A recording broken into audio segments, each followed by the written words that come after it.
आज बाहेर खूप फिरून यावं म्हटलं तर आज बघू शकता तुम्ही पाऊस किती पडते. कुठं जायचं म्हणजे मला असे अडथळे येतातच काय ना काय. आता बाहेर जाऊन मस्तपैकी शॉपिंग फिरावं वगैरे म्हटलं, काहीतरी खाऊन वगैरे यावं तर पुण्यामध्ये पाऊस इतका जोरात चालू झाला आहे ना. घरून निघताना थोडा होता, मला वाटलं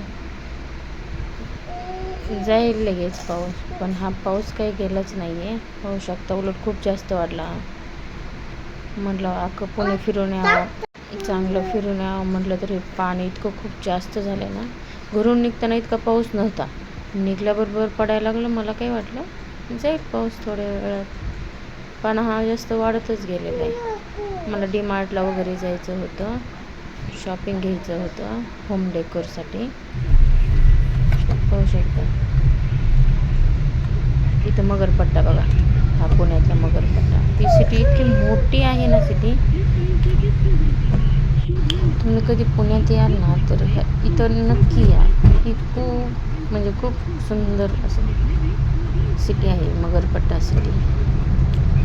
आतमध्ये आलो ना आम्ही इथं, पाहू शकता थोडा पाऊस गेलेला आहे. आता इथं पाणी नाही आहे, पण कोणत्या कोणत्या ठिकाणी इतकं पाणी आहे ना, खूप म्हणजे खूप पाणी साठलेलं आहे.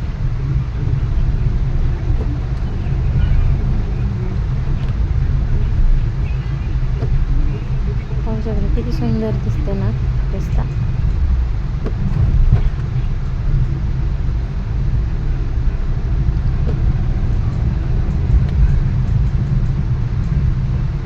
कुठं बाहेर फिरायला जायचं म्हणजे मला इतकी एक्साइटमेंट असते ना, खूप म्हणजे खूप एक्साइटमेंट असते.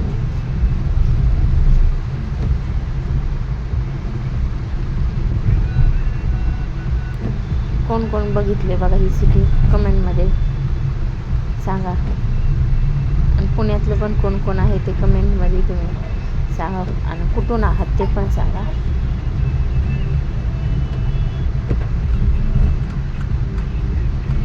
पुण्यातले जर असाल तर ही सिटी पाहिलेलीच असणार, पण बाहेरचे जर असेल ना तर त्यांनी कदाचित पाहिलेली नसणार आहे ही सिटी. काही बाहेरून फिरणारे आहे ना, ते फक्त मेन ठिकाणी असतात ना, त्यांना असं तुळशीबाग असं फिरलेले असतात. नंतर संध्याकाळी आम्ही आहे ना शॉपिंग करून झाली आमची डीमार्टवरून. मग नंतर आम्ही इथं उरूस होता ना आमच्या गावचा, तिकडं आलेलो. बघा हा माझा मोठा मुलगा, हे काय हा पिंक ड्रेसवाला. तिथं उरूस जर भरला आणि पाळणे खेळले नाही असं झालंच नाही. आम्ही जर उरूसात गेलो तर पाळणे खेळल्याशिवाय येतच नाही. पण मला मोठ्या पाळण्याची इतकी भीती वाटते ना, पण आमची मुलं अजिबात भीत नाहीत. मला तर असं पाळण्यात बसलं ना इतकं चक्कर येतं ना, खूप म्हणजे खूप चक्कर येतं मला.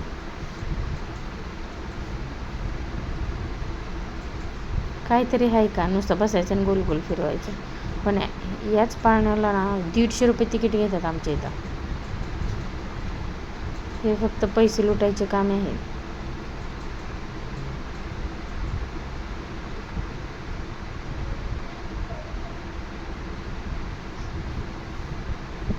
चक्कर येते वाटते ह्याला, त्यामुळे शांत बसला असं. नंतर ना माझ्या मिस्टरांनी मला बळबळ बसवला.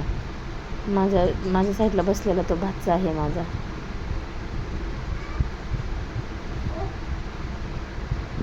इतकी भीती वाटते ना ह्या पाळण्यात, ते मला जबरदस्तीने बस काय नाही होत. माझा भाचा पण म्हणला बस म्हणून, म्हणलं जाऊ दे बस.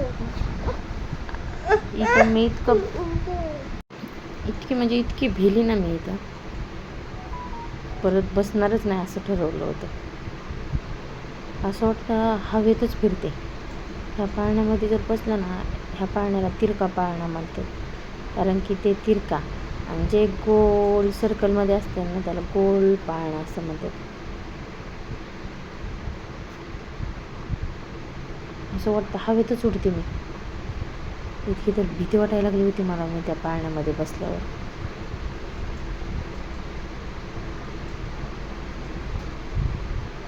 हा माणूस व्हिडिओ कॉल करून दाखवते कोणाला तर. काय माहिती कोण आहे हा, पण असो. तुम्ही व्हिडिओ बघता पण एक लाईक, सबस्क्राईब, शेअर नक्की करा. ते मुलगा तर बघितला ना कसं साईडला बसलाय, काय आहे का त्यांना? असे माज करतात म्हणून ओळखणं पडते. तो का बघा कसं. नंतर ना हा माझा भाचा जिद्द करायला लागलं ते स्मोक बिस्किट खाऊ म्हणून. ह्या बिस्किटमध्ये काहीच नाही, फक्त ती गार लागते आणि तोंडातून वाफ येते. त्याला स्मोक बिस्किट म्हणतात. काहीच नाही, पण 50 रुपयाला 2च. माझा बरं का मुलगा नुसतं हवा बाहेर काढण्यासाठी बिस्किट मला पण दिलं, मग मी पण खाल्लं. काहीच नव्हते ते. बघा नाकातून तोंडातून कसं येते हवा. हे बघा नुसतं हवा काढण्यासाठीच खाते. तर का पाहू शकता तुम्ही.